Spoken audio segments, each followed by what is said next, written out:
სანამ სამხრეთის კარიბჭეს ერთი მკითხველი ეყოლება, მანამდე სამხრეთის კარიბჭე გააგრძელებს იმ ერთი ადამიანისთვის მუშაობას და ბოლომდე დახარჯვას. სამხრეთის კარიბჭე 21 წლის წინ დაარსდა, ეს იყო 2004 წელი. გამოდიოდა პირველად გაზეთი, რომელიც ვრცელდებოდა 6-ვე მუნიციპალიტეტში სამცხე-ჯავახეთის რეგიონში.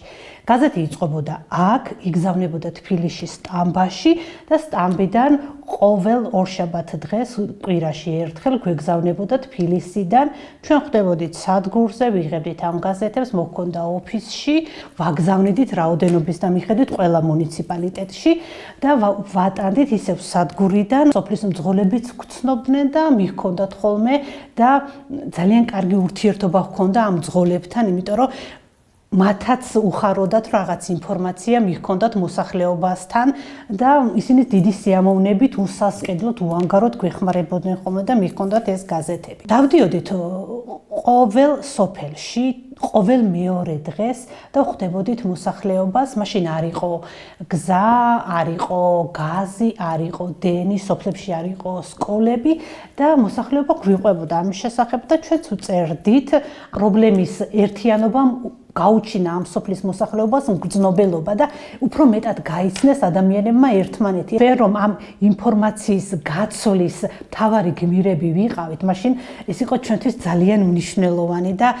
ძალიან ენერგიას გვმატებდა ეს. ჩვენმა ყოველკვირეულმა, ყოველდღიურმა ურთიერთობამ მოსახლეობისადმი დობა გაზარდა და დობის გაზრდას მოყვა ის, რომ მათ უფრო მნიშვნელოვან თემებზე დაგვიწყეს საუბარი, როგორიც არის ნაადრევი ქორწინება, მოტაცება, ქალთა პრობლემები, ოჯახური ძალადობა.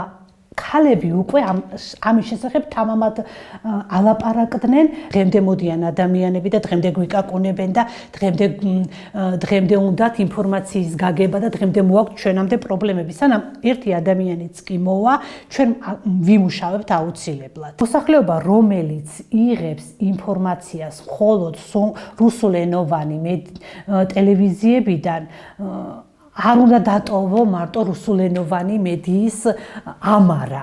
გავლილი წლები არ იყო მარტივი, მით უმეტეს ისეთ რეგიონში, სადაც არის რელიგიური სიჭრელე, ეთნიკური მრავალფეროვნება, ეს ჟურნალისტისთვის არის ძალიან კარგი. ეს არის ერთგვარი კომფორტი, რომ შენ ხარ ესეთ ჭრელ, ასეთ გადასარევ, ტრადიციებით დახუნძლულ და ესე მრავალფეროვან გარემოში. ეს როგორც კარგია და კომფორტულია ჟურნალისტისთვის, ასევე რთულია მრავალფეროვნებასთან ერთად ყველაფერში გაერკვე და დაიცვა ის ოქროს ხაზი. ფული იყო იმ მხრივაც, რომ იყო მუდმივად დაშინებები, იყო ყოფილა სამართალდამცავების მხრიდან, ძალოვან სტრუქტურებთან ჰქონია არაერთხელ დაპირისპირება, აქციაც კი მოუწყვიათ ოფისის წინ და აქეთ ვიდექით ჟურნალისტები და აქეთ ამხელა უწყება და ჩვენ ზურგს გვიმაგრებდა მხოლოდ სიმართლე. იყო ეს ძალადობები, იყო მუქარები, იყო დაშინებები, თუმცა სამხრეთის კარიბჭე მაინც მუშაობდა, მაინც